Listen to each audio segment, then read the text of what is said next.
주 예수 그리스도의 이름으로 하나님 말씀 증거하겠습니다. 마태복음 23장 1절에서 12절까지 말씀을 찾아서 읽겠습니다. 마태복음 23장 1절부터 12절까지 말씀을 봉독하겠습니다. 마태복음 23장 1절.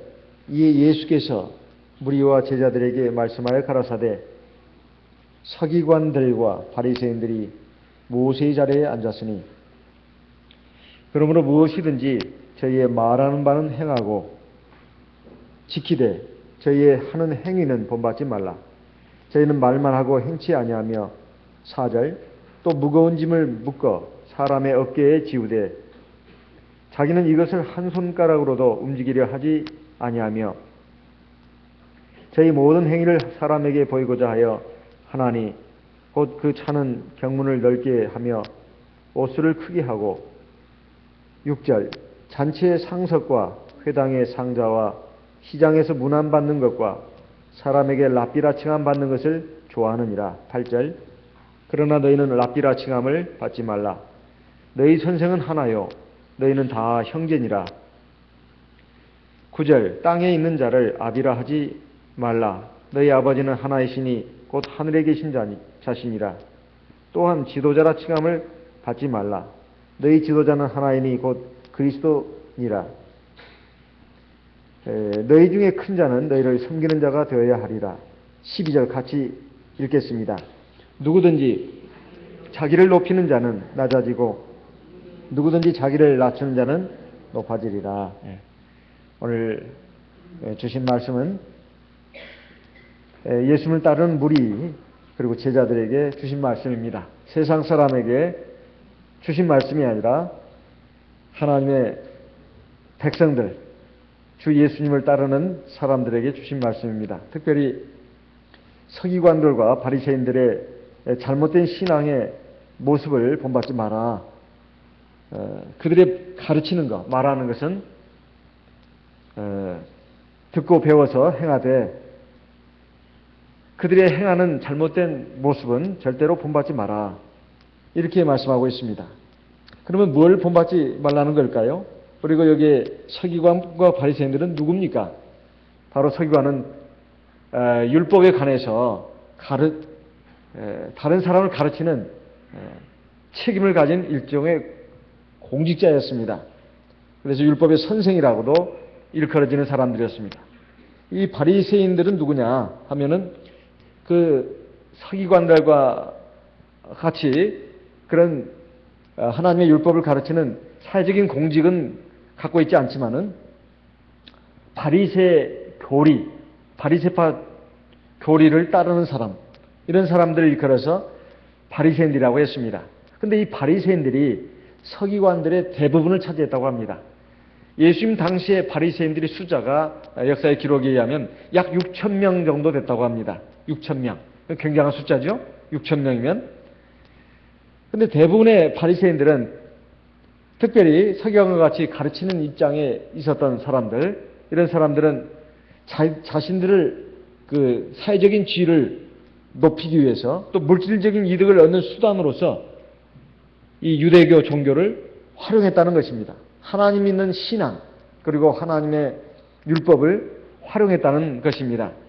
그런데 성경에 보면 바리새인들이 다 한결같이 나빴던 사람들이 아니라 그 중에는 진실한 신앙을 추구하는 사람도 있었습니다. 요한복음 3장에 보게 되면 어느 날 밤중에 예수님께 나와서 구원의 진리에 대해서 가르침을 받았던 한 사람이 있습니다. 바로 니고데모입니다. 요한복음 3장 1절 말씀을 한번 보겠습니다. 요한복음 3장 1절. 요한복음 3장 1절. 바리새인 중에 니고데모라 하는 사람이 있으니 유대인의 관원이라. 여기 보면 바리새인 중에 니고데모라는 사람에 대해서 말씀하고 있는데 관원이라고 하는 것은 서기관이었다는 뜻입니다. 서기관. 바리새인 중에도 이렇게 진실한 신앙을 추구하는 사람이 있었다. 이런 말씀입니다. 그리고 예수님 하늘로 올라가신 후에 또 사도교회 당시에도 진실한 신앙인이 또 소개가 되고 있습니다. 사도행전 5장에 보면 가말리엘이 나옵니다. 사도행전 5장 34절 말씀을 보겠습니다. 사도행전 5장 34절. 사도행전 5장 34절. 바리새인 가말리엘은 교법사로 모든 백성에게 존경을 받는 자라. 공회 중에 일어나 명하여 사도들을 잠깐 밖에 나가게 하고, 여기의 말씀은 지금 사도들을 갖다가 핍박하고 사도들을 통해서 전해지는 참 구원의 복음, 진리를 갖다가 박해하는 당시 유대인들을 향해서 바리새인 중에 한 사람인 가말리엘은 일어나가지고 그 무리들을 갖다가 안정시키면서 말하게 합니다. 그 말의 내용은 그 이스라엘 역사에 있어서 유대교의 정통 신앙과 다른 이단 교리를 전하는 사람들이 있었는데 어떻게 됐느냐. 결국은 그 세가 약해지고 결국은 지리멜레락에서 결국은 사그라들지 않았느냐. 만약에 이 사도 예수님의 제자들, 사도들이라고 하는 사람들이 전하는 복음이 비진리라고 할 것 같으면, 그리고 하나님의 함께하지 않는다고 할 것 같으면, 하나님이 기뻐하지 않는 도리라고 할 것 같으면 결국은 세력이 약해지게 되겠고 결국은 지리멸렬하게 될 것이다. 이걸 하면서 그 과거의 역사를 갖다가 들어가지고 무리들을 안정시켜서 결국 이 사도들을 해치지 못하도록 막은 그런 사람이었습니다. 그래가지고 그 성난 유대인들이 이 가말리엘, 교법사 가말리엘의 말을 듣고 마음에 이제 좀 가라앉아가지고 그 말을 옳게 여겨서 사도들을 불러들여가 채찍질을 해가지고 방면한 그런 내용이 바로 뒤에 나옵니다. 40절, 41절에 보면, 40절, 41절에 보면 저희가 옳게 여겨 사도들을 불러들여 채찍질하며 예수 이름으로 말하는 것을 금하고 노니, 사도들은 그 이름을 위하여 능욕받는 일에 합당한 자로 여기심을 기뻐하면서 공의 앞을 떠나니라. 그러면서 사도들은 계속해서 복음을 전했습니다. 자, 이것을 보게 되면 당시에 그 서기관과 바리새인들이 예수님을 극도로 미워하고 그리고 박해하는 그런 대표적인 종교인들이었다 하는 걸 알 수가 있습니다. 그런데 그들의 생활이 어땠는가? 예수님께서 하시는 말씀은 첫째, 말과 행동이 일치하지 않는 생활을 했다는 겁니다. 무슨 말과 행동이 일치하지 않았다는 것일까요? 그들은 하나님의 율법을 가르치고 전하는 사람들이었습니다. 그러니까 그들이 전하고 가르치는 하나님의 말씀, 하나님의 율법과 그리고 자기의 실제적인 삶, 행동이 일치하지 않았다는 것입니다. 그래서 마태복음 23장 아까 읽었던 말씀을 보게 되면 무엇이든지 저희의 말하는 바는 행하고 지키되 저희의 하는 행위는 본받지 마라. 그러니까 그 입을 통해서 전해지고 가르쳐지는 그 내용은 올바른 것이었다는 것입니다. 그렇지만은 그 행동은 맞지 않는 것이었다. 그러니까 그 구체적인 그것을 갖다가 저희는 말만 하고 행치하냐고 이렇게 나와 있습니다. 마태복음 23장 그 마지막 절에 보면 저희는 말만 하고 행치 않는다. 절대로 그걸 본받아서는 안 된다는 겁니다. 4절에 보면 또 무거운 짐을 묶어 사람의 어깨에 지우되 자기는 이것을 한 손가락으로도 움직이려 하지 아니하며. 이게 무슨 말일까요? 무거운 짐을 사람들의 어깨에다 줘줬다는 게 무슨 말일까요? 실제 무슨 무거운 짐보따리를 얹어놨다는 말일까요? 그거 아닙니다.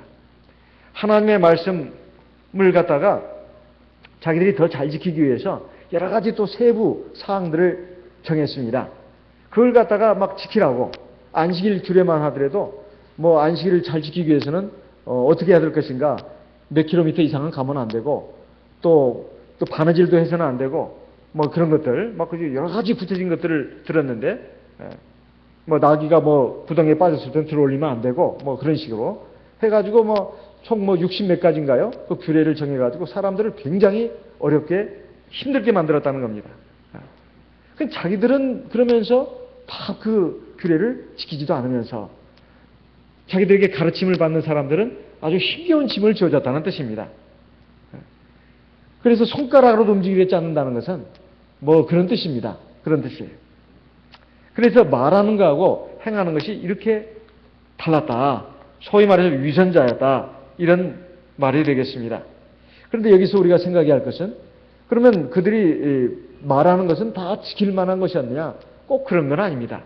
오늘날로 우리가 조금 적용시켜서 본다면은 가령 일반 교회에서 목사님들이 가령 인터넷에서 설교하는 거 들어보면 됩니까? 안 됩니까? 또는 거기에 부흥회 가면 됩니까? 안 됩니까? 종종 이런 질문을 합니다. 그리고 일반 교회에서 나오는 책자를 보면 되나요? 안 되나요? 이건 제가 한번 좀 말씀드리겠습니다. 제가 신학생 때 대만에서 양요한 목사님이 오셔가지고 저희들한테 아주 엄명을 내린 것도 있고, 그 다음에 그분이 대만에서 이제 역시 이제 그 많은 그 사람들을 가르치는 입장에 계셨는데 뭐라고 했느냐? 일반 교회 책자 보지 마라. 이렇게 말했습니다. 일반 교회 책자 보지 마라. 근데 지금에 와서 가만히 생각해 보니까 왜 그랬는지 그 이유를 좀 알겠다 이런 생각이 듭니다. 그러니까 우리 지금 뭐 인터넷이 굉장히 발달해가지고 우리 성도님들이 마음만 먹으면 일반교회 목사님들이 하는 설교도 클릭해서 들을 수 있고 볼 수 있고 동영상으로 또 일반교회에서 나온 책자가 얼마나 많습니까? 자, 그러면 지금 양요한 목사님이 계신다면 어떻게 말씀하실 것인가? 저는 똑같은 말씀을 하시라고 생각합니다.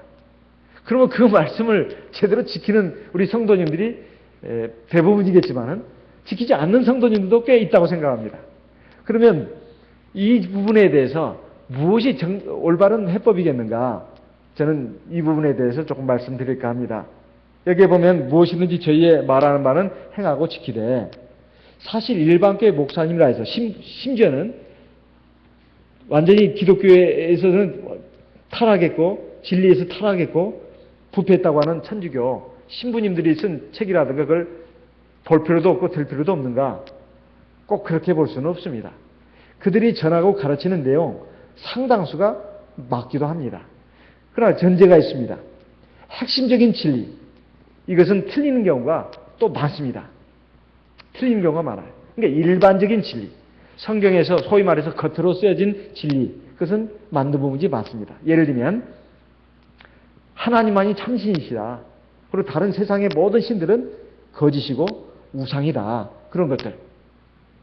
그리고 예수가 참 구주시다. 그런 거. 그리고 하나님의 말씀이야말로 진리다. 이렇게 일반적으로 하는 말들이 있잖아요. 일반적으로 하는 말들. 살인하지 말라, 간음하지 말라, 또 이웃을 사랑하라, 또 겸손해라, 교만은 멸망의 선봉이다. 뭐 이런 말씀들 많이 있잖아요.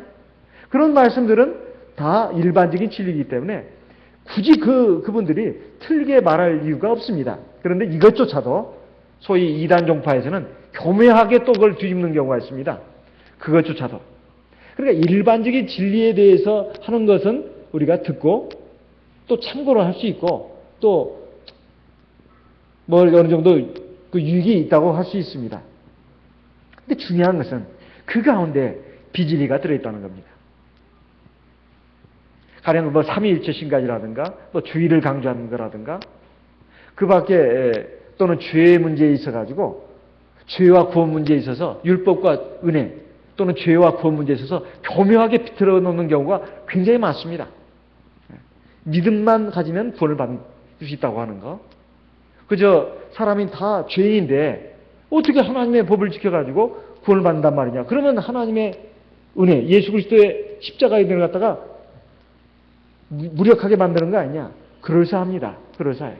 그래서 우리가 예수를 마음으로 믿기만 하면 믿음을 그렇게 강조합니다. 그리고 성령을 그렇게 강조하지는 않아요. 우리처럼 성령을 받아서 방언기도 한다는 거 생각도 못합니다. 방언은 은사라고 말하고. 그러니까 오성기도도 한계가 있기 때문에 일반교회에서는 찬양을 많이 강조합니다. 찬양을 많이 강조해요. 그렇다고 오해하지 마세요. 찬송이 잘못됐다는 거 아닙니다. 일반교회에서는 왜냐하면 사람의 그 마음을 또 감동시켜야 되기 때문에 찬송을 굉장히 강조하는 경향이 있습니다. 기도보다는 찬송을 많이 강조해요. 기도보다는. 그리고 기도도 우리의 그 기도가 아닙니다. 오성기도다 이 말이에요. 오성기도. 그래서 그 일반교회가 찬양 문화가 굉장히 발달했습니다. 그리고 말씀은 굉장히 짧고 기도도 그냥 통성기도 내지는 대표기도로 끝나버립니다. 이런 그 형식이 보통 지금 현재 일반교회 지금 그 문화입니다. 일반교회 문화다 이 말이에요. 찬송을 많이 부르는 건 좋습니다. 하지만 기도는 그만큼 그보다 더 해야 된다 이 말이에요. 성경 말씀도 그만큼 더 드려야 되고. 그리고 이제 설교 말씀을 가만히 들어보면 다 그런 건 아닙니다. 대체로 이렇게 어쩌다가 제가 1년에 뭐 진짜 손에 꼽을 정도입니다. 진짜 손에 5손가락 꼽을 정도인데 어쩌다가 클릭하다 보면 나오는 경우에는 좀 보다가 그냥 돌려버립니다. 왜냐하면 틀린 말을 너무 많이 하기 때문에 제가 볼 때는 틀린 말을 너무 많이 한다. 그래서 저런 것을 혹시라도 우리 성도님들이 보게 되면 듣게 되면 분별력이 없으면 굉장히 또 사람의 마음에 감동을 시키는 경우도 있습니다. 감동을 시키는 경우도 있어요. 하지만 그 진리가 너무 약한 경우도 많아요. 일반적인 진리는 그런 대로 전하는 것 같은데 핵심적인 진리에 있어서 엉뚱한 방향으로 나간다 이 말이에요. 그게 위험한 거 아니겠습니까? 그 보장이라든가 내용물은 그럴싸하면서 거기에 잘못된 그 독극물을 심어놨다면 그 위험한 것이 아니냐 이 말이에요. 그래서 그것을 분별할 수 있는 영적인 지혜와 안목이 있으면 사실은 그것도 소화할 수가 있습니다. 근데 그것이 없는 상태에서는 무분별하게 들어온다 이 말이에요. 이제 예배 시간 조금 있으면 하나가 또 나올 겁니다. 그 부분을 이제 접하게 되면 여러분들이 좀 이해를 하실 거라고 생각합니다. 그래서 우리가 막 그런 부분은 좀 그렇게 이해를 해야 되지 않을까. 가급적이면 우리 본교회 우리 예배 시간에 오히려 더 많이 참석을 해야 된다. 저는 이렇게 말씀드리고 싶습니다. 일반 교회 예배까지 들을 정도라면 이 보통 그 열심히 있는 분이 아니라고 생각합니다. 근데 그것이 바뀌어져 가지고 우리 교회 예배는 그냥 한두 번 나온가 만가 하고 일반 교회 그 목사님들의 설교를 막 너무 탐닉한다면 상당히 잘못될 가능성이 많습니다. 잘못될 가능성이 많아요. 그 일반 교회 신앙에 자기도 모르게 물들어 버립니다. 그래서 그게 상당히 위험한 일이다. 그래서 과거 양요한 목자님이 일반 교회 책자 보지 마라. 그건 영향받을 것이 염려한 겁니다. 우리 교회 진리에 대해서 뿌리가 완전히 내리고 확실하게 그 진리관이 서기 전까지는 보지 말라는 뜻이라고 생각이 됩니다. 그래서 우리 성도님들도 그걸 참고로 해주셨으면 합니다. 그리고 이제 그들이 행하는 바는 너무나 하나님 말씀에 맞지 않기 때문에 절대로 본받아서는 안 된다 하는 것입니다. 그 대표적인 모습을 지금 아까 두 가지 살펴봤습니다. 저희는 말만 하고 행치 않는다. 두 번째, 다른 사람에게 무거운 짐을 지어주고 자기는 손가락 하나도 까딱하지 않는다. 세 번째가 뭡니까? 5절에 나와 있습니다. 저희 모든 행위를 사람에게 보이고자 하여 하나니 곧 그 차는 경문을 넓게 하며 옷수를 크게 하고. 세 번째로 그들의 잘못된 신앙의 모습을 우리에게 주님께서 가르쳐주고 있는데 사람들에게 보이게 한 신앙을 그들은 갖고 있다는 것입니다. 사람들에게 보이게 한 신앙. 그거 어떻게 했을까요? 구체적으로 그들은 경문을 넓게 했다고 나옵니다. 여기 경문이 뭘까요? 겉옷 단에 네 곳에다가 겉옷 여기 이제 옷술이죠. 옷술. 그 다음에 나온 옷술이고 경문을 넓게 했다는 것은 성경 구절을 적은 그 종이 같은 것을 갖다가 주머니에다 넣는다는 겁니다. 그게 성경 주머니라는 거예요. 그래야지 이마에다가 매거나 아니면 왼쪽 어깨 단에다가 묶는다는 것입니다. 이것이 경문을 크게 한다는 뜻입니다. 경문을 크게 한다는 뜻이. 사실 우리는 지금 이걸 그 당시에 그 풍습이고 유행이기 때문에 또 오늘날 정통 유대인이라고 하는 사람들이 또 이렇게 하고 있는 걸로 알고 있습니다. 그래서 그렇게 하는 이유가 뭐냐? 나는 정말로 이렇게 하나님의 말씀을 잘 지킨다.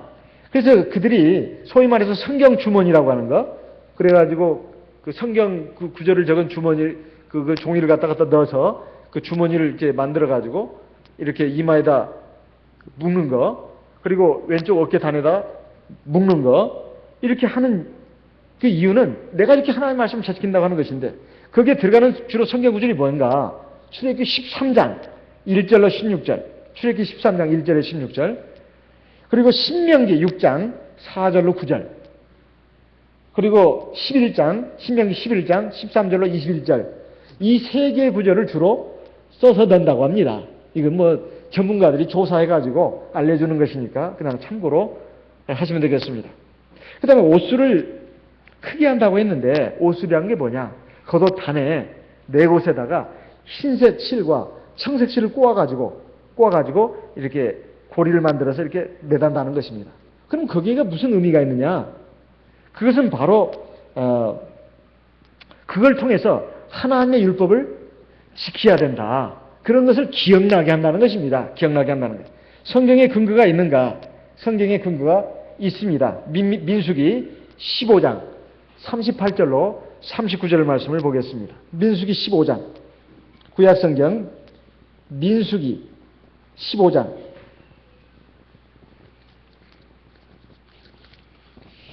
38절로 39절 같이 한번 읽어보겠습니다. 민수기 15장 38절 39절 같이 읽어보겠습니다. 이스라엘 자손에게 명하여 그들의 대대로 그 옷단 귀에 술을 만들고 청색 끈을 그 귀에 술에 더하라.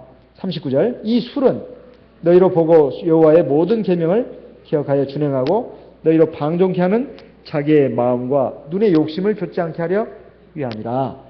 그러니까 옷단에 겉옷단 네 곳에다가 청색실, 근데 그들은 보통 흰색실까지 섞어서 한다고 합니다. 흰색실과 청색실을 같이 섞어가지고 단을 만들어서 거기다 매단다는 거예요. 거기는 무슨 성경 구절을 적은 건 아니고 하나님의 율법을 생각나게 한다는 것입니다. 그리고 지켜야 된다. 그래서 이런 민수기 15장에 있는 말씀을 근거로 해가지고 그것을 막 달고 이렇게 다닌다는 거예요. 나는 이렇게 항상 하나님의 율법을 기억해서 잘 지키는 사람이다. 이것을 사람들에게 과시하기 위해서 그렇게 한다는 것입니다. 이렇게 사람들에게 보이게 한 그런 잘못된 신앙을 갖고 있다는 거예요. 그 다음에 네 번째로는 높임받기를 좋아한다는 것입니다. 6절에 보면 6절 이하에 잔치의 상석과 회당의 상자와 7절 시장에서 문안받는 것과 사람에게 랍비라 칭함받는 것을 좋아하느니라. 그러니까 어느 잔치에 가더라도 내가 그래도 사람들에게 존경을 받아야 되는 입장이 있으니까 항상 상석, 그게 내 자리가 배치돼야 된다. 그리고 회당에 들어가서도 상좌에 배치돼야 된다. 보통 일반 교회가 보통 그런 경향이 있지 않습니까? 일반 교회 비난을 하는 것이 아니라 일단 맨 강대상 위에 목사님 자리가 있죠. 목사님 자리가 있습니다. 그리고 이제 장로님들 자리도 아마 따로 있지 않나. 아주 오래돼가지고 잘 기억이 안 납니다만은 장로님들 자리도 따로 있는 걸로 제가 기억이 납니다. 지금 어떤가 모르겠습니다. 이런 것이 쉽게 말하면 그런 모습인데요. 근데 여기에 보게 되면 그렇게 대접받는 것을, 그러니까 아주 높이 대접받는 것을 좋아한다. 이렇게 되어 있습니다. 이렇게 되어 있어요. 그래서 참 이런 그 모습들이 바로 예수님 당시에 바리새인과 서기관들의 모습이었다. 이렇게 나와 있습니다. 또 시장에서 심지어 문안받는 것도 좋아한다. 그리고 7절에 보면 사람에게 랍비라 칭함받는 것을 좋아한다. 랍비라고 하는 것은 최고의 선생이라는 뜻입니다. 최고의 선생. 그냥 선생님이 아니라 최고의 선생이다. 이런 뜻이에요. 하나님의 말씀을 아주 잘 가르치는 아주 최고의 선생이다. 이런 뜻입니다. 그런데 예수님께서는 여기에 대해서 아주 좀 구체적으로 경계하고 있습니다. 8절 이하에 보게 되면 그러나 너희는 랍비라 칭함을 받지 마라. 너희 선생은 하나요 너희는 다 형제니라. 여기에 랍비라 칭함을 받지 말라고 하는 것은 최고 종교 지도자다. 이런 그 칭함을 절대 받지 말라는 뜻입니다. 왜 그러냐? 너희 선생은 하나라고 하는 것은 바로 하나님 한 분이다. 이런 뜻입니다. 너희는 다 형제라. 이렇게 말씀하고 있습니다. 그러면 실제로 교회에서 또는 세상에서 우리가 보통 선생님이라고 호칭을 씁니다. 교회에서도 아동반 선생님 또는 중고등부 선생님 혹은 교사. 교사라는 말이 선생님이라는 뜻이 아니겠어요? 중국어로는 라오스 이렇게 하죠. 짜오스, 교사 다 쓴다고 합니다. 그러면 이렇게 선생님이라고 하는 이 호칭이 잘못된 것이냐. 언젠가 며칠 전에 그 대만에서 온 자매한테 물었습니다. 유치원 선생님이라고 하길래 그래 대만에서는 유치원 선생님을 뭐라고 합니까? 그러니까 라오스 그러더라고요. 교사 선생님이라는 뜻이죠. 라오스. 아 그러냐고. 내가 뭐 상식적인 질문을 뭐 한 것 같은데 그러면 이게 잘못된 것인가? 이런 말조차 하지 말라는 뜻이 아닙니다. 에베소서 4장 11절 말씀을 보겠습니다. 에베소서 4장 11절 에베소서 4장 11절 같이 읽어보겠습니다. 에베소서 4장 11절 같이 읽어보겠습니다. 그가 혹은 사도로 혹은 선지자로 혹은 복음 전하는 자로 혹은 목사와 교사로 지셨으니 여기에 보게 되면 교사가 있습니다. 그러니까 그 당시에 사도교회 당시에 교회 직분 중에 하나입니다. 소위 말해서 가르치는 그 직분 중에 하나가 이 말이에요. 디모데후서 1장 11절에 보면 바울 사도가 자기 자신에 대해서 직분에 대해서 이렇게 소개하고 있는 말씀이 나옵니다. 디모데후서 1장 11절 말씀도 보겠습니다. 디모데후서 1장 11절 디모데후서 1장 11절 같이 읽어보겠습니다. 내가 이 복음을 위하여 반포자와 사도와 교사로 세우심을 입었노라. 여기 보면 바울 사도 스스로 직분에 대해서 지금 소개하는 말이 나오는데 반포자, 하나님의 말씀을 선포하는 사람이라는 거죠. 그리고 사도, 그리고 교사가 나와 있습니다. 그러니까 예수님께서 너희 중에 누구든지 랍비라 칭함을 받지 마라. 너희 선생은 하나다. 이 랍비라는 뜻이 선생이라는 뜻입니다. 그럼 선생님이라면 말을 쓰지 마라. 이 말 아니겠어요? 랍비, 우리가 랍비란 말을 안 쓰잖아요. 선생님이라는 써요. 근데 여기 뭐 너희 선생은 하나라. 근데 여기서 랍비, 선생이라는 말이 무슨 뜻이냐 이 말이에요. 그 뜻을 알아야 합니다. 그러니까 최고의 선생이다. 아주 위대한 선생입니다. 이렇게 막 사람을 막 거의 우상시하다시피 막 섬기는 막 문선명 예를 들면 교주처럼 또는 박태선 장모처럼 이렇게 막 사람을 거의 우상의 위치에까지 예전에 장바나바 장로님이 그랬는가 모르겠습니다. 만약에 그렇다면은 그런 위치 나중에는 면류관도 쓰고 왕관도 쓰고 골룡포도 있고 지팡이도 짚고 있는 그 모습 마치 재림 예수나 되는 것처럼 재림 장바나바 장로가 그렇게 했다는 것이 아니라 이렇게 아주 굉장히 막 최고의 지도자인 것처럼 영적으로 그렇게 하는 그 칭호는 쓰지 마라 이런 뜻입니다. 우리가 하나님의 말씀을 전하고 가르치는 사람을 목자님 또는 교사, 선생님 이 말을 쓰지 말라는 말이 아닙니다. 그런 뜻이 들어있는 그런 호칭을 쓰면서 사람을 막 극도로 높이지 마라 이런 뜻입니다. 가르치는 자를 내가 너희를 인도하고 가르친 자를 마땅히 존경해라. 성경에는 그런 말씀이 나옵니다. 히브리서 13장인가요? 그런 데도 나오고 이렇게 하나님의 말씀을 전하고 가르친 자를 마땅히 공경하고 존경하라. 이것마저 무시하는 게 아닙니다. 우리가 오해해서는 안 되겠습니다. 두 번째 9절에 보게 되면 땅에 있는 자를 아비라하지 마라. 땅에 있는 자를 아비라하지 마라. 이것도 오해하기가 딱 십상입니다. 우리가 그러면 아버지를 아버지라고 불러야지. 마치 우리가 홍길동처럼 홍길동이가 그랬잖아요. 아버지를 아버지라 부르지도 못했잖아요. 왜 그랬습니까? 아버지는 양반인데 이게 계집종 그 하인 통해서 나온 서출소생이다 이 말이에요. 그러니까 아버지를 아버지라 못 불렀어요. 나으리 이렇게 불렀단 말이죠. 우리가 서출입니까? 아버지라 못 부르게? 이건 말이 아니죠. 여기서 아버지라고 하는 말이 뭐냐 이 말이에요. 이 말은 하나님과 같은 대상으로 올려놓고 아버지라고 하는 경우가 성경에 나와요. 마치 엘리사가 자기의 스승 엘리야를 갖다가 아버지라고 부릅니다. 아버지라고 불러요. 열왕기하 2장 12절 말씀을 보겠습니다.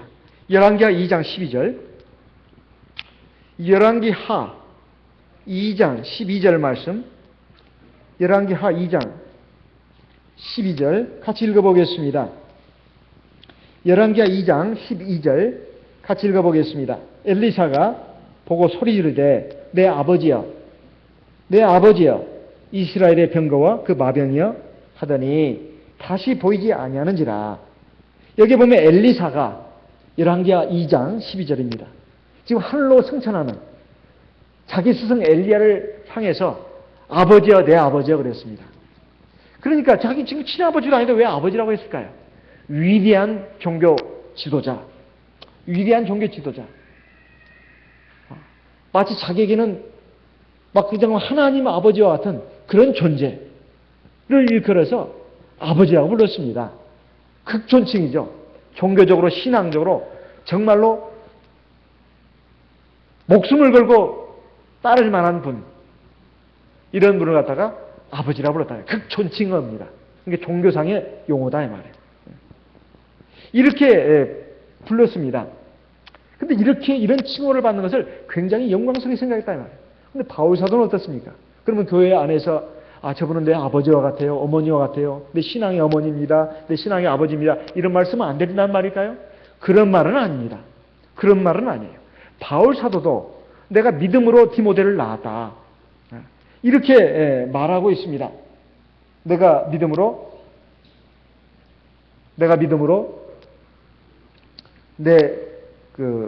디모데를 낳았다. 그렇기 때문에 이 말 자체가 무슨 마치 우상으로 추앙하고 숭배하는 이렇게 돼서는 안 된다는 뜻입니다. 안 된다는 뜻이에요. 그래서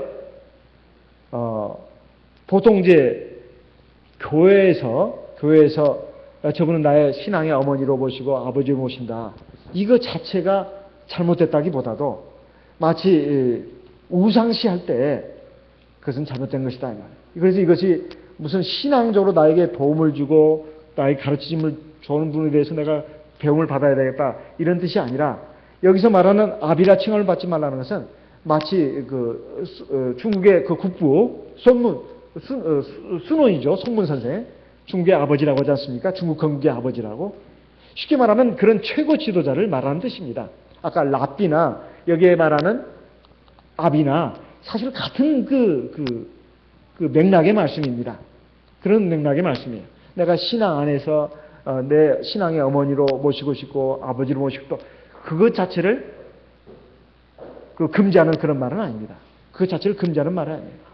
여기서 말하는 이 아비라는 말은 거의 하나님의 위치까지 올려놓고 거의 막 경배하다시피 하는 그런 최고 종교 지도자를 말합니다. 오늘날로 말하면 카톨릭, 그러니까 천주교의 신부와 같은 그런 것을 말합니다. 그래서 천주교의 그 신부 제도는 그 말 자체가 굉장히 외람됩니다. 굉장히 참남하죠. 하나님을 뜻하는 신에다가 그 다음에 아비 부자가 같이 붙어 있습니다. 그걸 그대로 우리말로 번역을 하면 하나님 아버지입니다. 신부가 뭐예요? 신부가. 이 칭호는 정말로 아주 정말로 이건 참남한 칭호예요. 사실은 본다면. 그들은 그런 뜻이 아니라고 강변할지 몰라도 용어 자체만 놓고 본다면 그렇다는 뜻입니다. 신부가 하나님 아버지라는 뜻이다 이 말이에요. 신이 하나님 신이 아닙니까? 그 다음 부는 뭐예요? 아비부자거든요. 하나님 아버지라는 뜻이에요. 그러니까 하나님 아버지와 같은 입장에 있다는 뜻입니다. 실제로 신부는 그런 그 역할을 수행한다고 자기들은 말합니다. 그래서 일반 교회에서는 그 속죄, 사죄를 하는 데 있어서 어떻게 합니까? 그 속죄소인가요? 그 고해성사 하는 곳이 있잖아요. 그 어떤 칸막이가 쫙 돼 있어가지고 돼요. 그 칸막이 안에 신부가 한 사람씩 들어가 있습니다. 그래가지고 그 앞에 가서 이제 신부는 이제 그 사람의 얼굴을 볼 수 있는지 어떤지 모르겠습니다. 제가 신부님한테 물어보진 않아가지고 한번 물어봤으면 좋겠는데, 근데 밖에 있는 사람이 자기 죄를 고백합니다. 내가 어느 날 간음죄를 졌고, 어느 날 내가 사람의 물건을 훔쳤고, 막 이런 일들, 막 남에게 말하기가 참 아주 껄끄럽고 고통스러운 그 죄들에 대해서 고백을 한다 이 말이에요. 그러면 그 신부라는 사람이 하나님의 대리자입니다. 하나님의 대리자예요. 그래가지고 너는 사도신경을 몇 번 읽어라. 그리고 어디 양로원에 가서 또는 공화원에 가서 무료 봉사 몇 주간을 해라. 아니 이런 식이에요. 그런 식입니다. 그러면 네 죄가 사해질 것이다. 이렇게 합니다. 그리고 그 마리아도 마찬가지입니다. 마리아도 성녀의 위치에 올라갔어요. 그래서 성모라고 합니다. 그래서 마리아 자기가 직접 하나님과 소통을 못해요. 죄인들은 신부를 통해서 또는 마리아를 통해서, 심지어는 이 세상에서 천주교에서, 특히 천주교가 자기들은 정통교라고 합니다. 신앙생활 잘 했다가 세상을 뜨면 성인이 된다고 합니다. 그러면 하늘나라에서 성인의 반열에 있어요. 그 성인의 이름을 빌어가지고 또 속죄 기도를 합니다. 그러면 성인이 하나님께 죄사하는 그 기도를 해준다는 거예요. 중보자 역할을 한다는 거예요. 중보자. 그러니까 천주교의 중보자는 세 부류입니다. 크게 나눠서. 마리아, 성모 마리아. 또 신부, 또 수녀는 아닙니다. 수녀는 아니에요. 또 누구예요? 성인들. 영어로는 세인트라고 합니다. 세인트. 이들이 바로 하나님과 죄인, 하나님과 일반 신도를 화해시키는 중보자로서 일을 한다는 거예요. 그래서 그들은 근거를 댑니다. 구약의 제사장 제도. 구약의 대제사장들이 그 일을 했어요.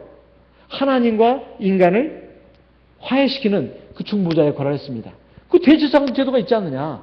신약시대는 바로 우리들이다. 이거예요. 천주교의 교리가. 그런데 그 말이 맞는 말일까요? 아니면 틀린 말일까요? 결론을 말씀드린다면 엄청나게 틀린 말입니다. 디모데전서 2장 5절 말씀을 보겠습니다. 디모데전서 2장 5절 같이 읽어보겠습니다. 디모데전서 2장 5절 같이 읽어보겠습니다. 디모데전서 2장 5절 같이 읽겠습니다. 하나님은 한 분이시요 또 하나님과 사람 사이에 중보도 한 분이시니 곧 사람이신 그리스도 예수라. 여기 분명히 말씀하고 있습니다. 하나님은 한 분이고 하나님과 사람 사이의 중보도 한 분입니다. 예수님밖에는 없다 이 말이에요. 그래가지고 원래 천주교에서 중보기도라는 말을 쓰기 시작했습니다. 신부와 그 다음에 성인들 그리고 성모 마리아가 중보기도를 한다는 거예요. 이미 마리아는 죽었습니다. 그리고 성인들도 죽었어요. 신부들이 바로 그 역할을 한다는 거예요. 중보기도를 한다는 거예요. 중보기도라는 말 자체가 천주교에서 나온 말이에요. 근데 이것도 일반교에서는 쓰지 않았습니다. 원래는 쓰지 않았어요. 근데 일반교 일부 목사들이 그걸 쓰기 시작했습니다. 천주교에서 쓰는 이 중보기도라는 말을 쓰기 시작했어요. 일반교의 일부 목사들이. 그런데 이것이 막 쓰기 시작하면서 유명한 목사도 쓰기 시작하니까 이제 소위 일반교에서 소위 정통 아주 보수적인 교파에 속한 사람들이 막 그걸 지적했어요. 지적했습니다. 이게 무슨 말이냐. 이게 천주교에서 잘못된 그 교리를 가지고 쓰는 말을 갖다가 왜 우리 개신교에서 이 중보기도라는 말을 쓰느냐. 잘못됐다. 이렇게 말을 하고 그러니까 이제 막 그것이 굉장히 그 인터넷상에서 막 그게 논란이 벌어졌던 모양이에요. 그래가지고 그에 대한 것을 있는 줄을 몰랐습니다. 저는 몰랐어요. 저는 이제 가끔씩 겨울방학에 청년들 단기신학 여기 가서 이렇게 보니까 청년들이 나와서 찬송인도하면서 중보기도라는 말을 쓰더라고요. 그래서 내가 깜짝 놀랐어요. 깜짝 놀랐어요. 그래가지고 그거 쓰면 안 된다. 근데 이게 해마다 이게 바뀌는 거 아닙니까? 청년들이. 그해 다음에 가도 또 마찬가지예요. 또 말합니다. 그거 쓰지 말라고.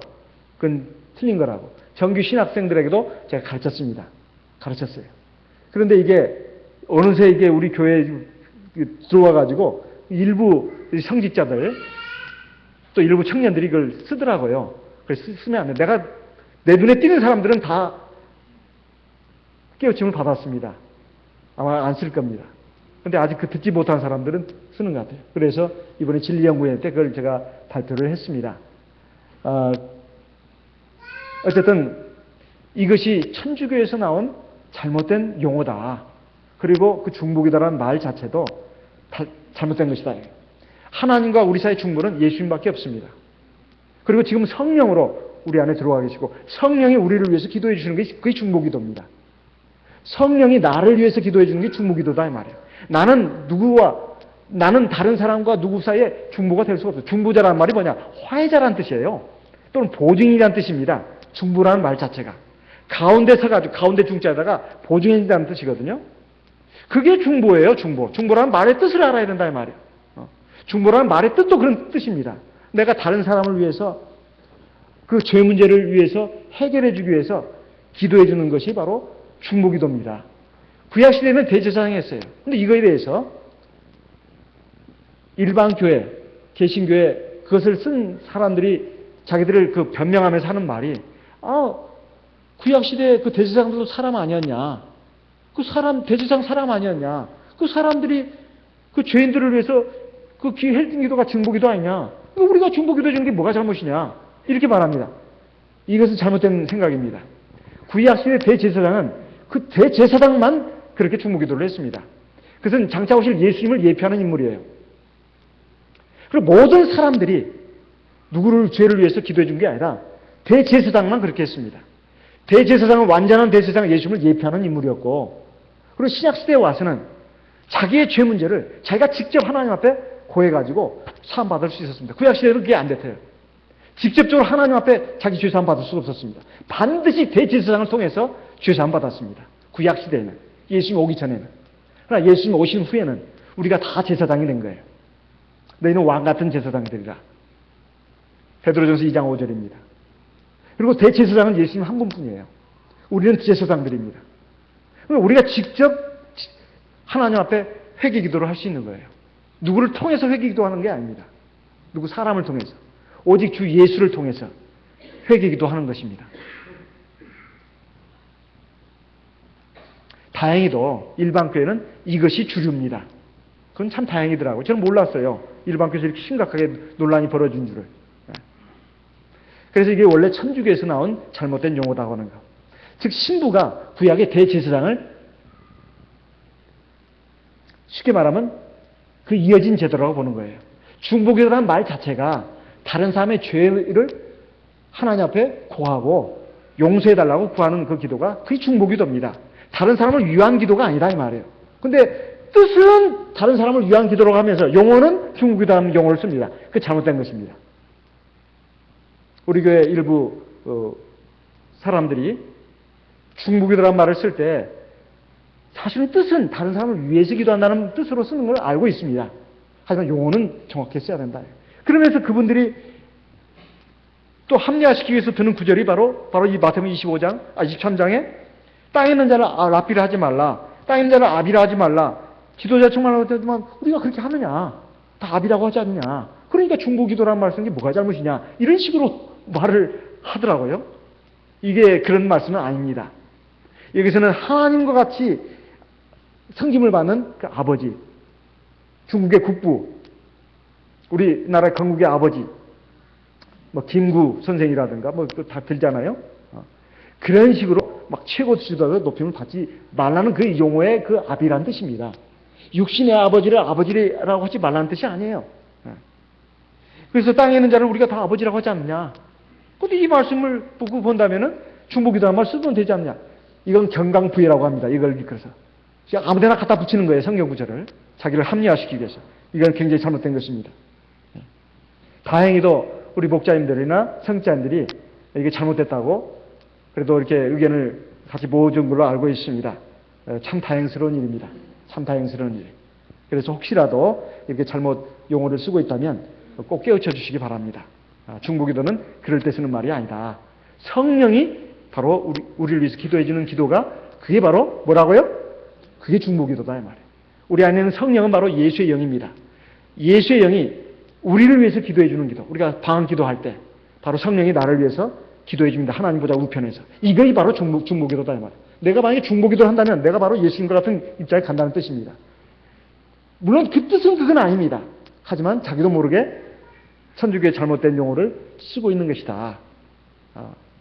입은 삐뚤어져도 말은 다르게 해야 된다고 하지 않습니까? 성경에 있는 말이기 때문에 그렇습니다. 성경에 없는 말 같으면 그게 소됩니다. 그래서 제가 대만에서 오신 자매님들이라든가 또 성도님들이 물어봤습니다. 대만에서 중보기도 한번 안 쓴다는 거예요. 성경에 없냐? 있어요. 중고 성경에도 중보기도라는 말이 있습니다. 중보라는 말이. 안 써요. 그럼 뭐라고 쓰느냐? 따이다오. 따이다오, 대도란 말씀입니다. 누구를 위해서 기도해 준다는 뜻이죠. 그 말을 쓴다 이거예요. 절대 우리의 형제가 누구 형제를 위해서 기도해 주는 말에 중복에다가 말은 절대 안 씁니다. 써서도 안 되는 것이죠. 우리가 그 점은 유의해야 되겠습니다. 자, 이 시간 말씀을 우리가 마음에 기억하시고 우리 기도하겠습니다. 우리가 세상에 많은 교회가 있고 또 교파가 있습니다. 하나님의 일반적인 진리, 이것은 우리가 듣고 배울 수 있습니다. 또 감화도 받을 수 있습니다. 하지만 거기에는 또 비진리도 섞여 있기 때문에 그래서 잘 우리가 영적인 안목을 가지고 분별을 해야 되겠다. 그리고 잘못된 그 신앙은 꼭 일반 교회만 있는 것이 아니라 우리에게도 얼마든지 있을 수 있습니다. 가령 말은 하고 행하지 않는 거라든가, 또는 사람들에게 엄청난 부담을 주면서 자기는 손 하나 까딱을 하지 않는다든가, 또는 사람들에게 보이게 한 신앙을 한다든가, 또 남에게 인정받고 칭찬받고 존경받는 그것을 늘 추구한다든가, 이런 것들이 잘못된 신앙의 대표적인 유형이라고 예수님께서는 경계하셨습니다. 당시의 바리새인 서기관뿐만 아니라 오늘날 일반 교회, 그리고 심지어는 우리 교회 안에서도 이런 것이 있지 않도록 우리가 참된 신앙으로, 순수한 신앙으로, 그리고 온전한 신앙으로 나갈 수 있도록 주여 우리를 깨우쳐 주시고 붙들어 주시고 인도해 주시옵소서.